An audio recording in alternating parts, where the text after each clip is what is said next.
अस्सलाम वालेकुम, एक बार फिर से आपको खुशामदीद करती हूँ मोरिश कुजीन में। आज मैं आपके साथ एक हेल्दी और मज़ेदार सी रेसिपी शेयर कर रही हूँ। मैं बना रही हूँ लोबिया कीमा। लोबिया यानी सफ़ेद लोबिया, जिसको ब्लैक आई पीस भी कहते हैं। ये एक हेल्दी, न्यूट्रिशियस और मज़ेदार सी डिश है जो मैं आपके साथ आज शेयर कर रही हूँ। तो पहले हम लोबिया कीमा बनाने के लिए मसाला भूनेंगे। उसके लिए पतीली में मैंने तेल गरम करके इसमें मैं डाल रही हूँ स्लाइस करी हुई प्याज। अब आप चाहें तो ज़्यादा तेल का इस्तेमाल कर सकते हैं, मगर मैं हमेशा कम तेल का इस्तेमाल करती हूँ। प्याज को इतनी देर फ्राई करेंगे कि वो अच्छी सी गोल्डन हो जाए, जैसे कि हम रेगुलर सालन के लिए करते हैं। फिर इसमें मैं डाल रही हूँ एक कटा हुआ टमाटर। टमाटर को हम इतनी देर के लिए भूनेंगे कि वो अच्छा सा भुन जाए और मस्त तेल अलग हो जाए।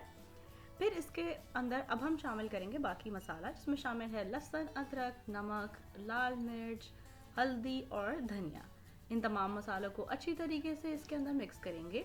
अब मैं इसके अंदर शामिल करूंगी दही, क्योंकि टमाटर मैंने सिर्फ एक शामिल किया था। अब आप चाहें तो दही या टमाटर में से एक चीज़ का भी इस्तेमाल कर सकते हैं। मेरे हस्बैंड को क्योंकि टमाटर पसंद है, तो मैं थोड़े से टमाटर शामिल करती हूँ। थोड़ा सा पानी डालेंगे और अब इस मसाले को भुनने के लिए ढक के छोड़ देंगे हल्की आंच पे। जब मसाला भुन जाएगा, तेल आ जाएगा ऊपर, तो फिर हम इसके अंदर शामिल करेंगे हाथ का कुटा हुआ कीमा।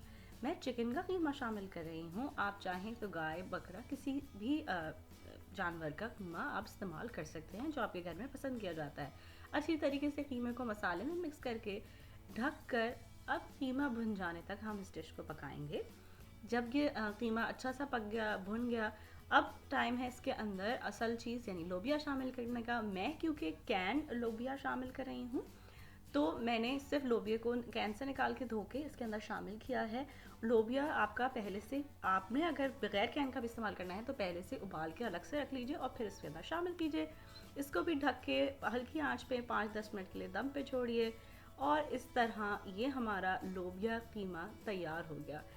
इसको डिश आउट कीजिए। इसके ऊपर हरा धनिया, गरम मसाला छिड़क कर इसको चपाती, रोटी या चावलों के साथ सर्व करिए। ये एक हेल्दी, न्यूट्रिशियस डिश है। अगर आप मुझे फॉलो कर रहे हैं तो आप लोग ने देखा होगा कि बहुत सारी बीन्स और डिफरेंट किस्म की दालें मैं अपनी डाइट में आजकल शामिल कर रही हूँ, तो ये भी उसका ही एक हिस्सा है। मेरे घर में लोबिया कीमा सबसे ज़्यादा शौक से खाया जाता है। अगर आप इस रेसिपी को ट्राई कर रहे हैं तो प्लीज़ मुझे ज़रूर बताइए कि ये आपके पास कैसी बनी। ऐसे कुछ और भी सीखना चाहते हैं तो वो भी ज़रूर बताइए। मेरी रेसिपीज़ को पसंद करने का और उनको सराहने का बहुत शुक्रिया। अल्लाह हाफिज़। अगर आपको ये रेसिपी अच्छी लगी तो इन लिंक्स पे ज़रूर क्लिक कीजिए ऐसी और बहुत सी मज़ेदार रेसिपीज़ के लिए।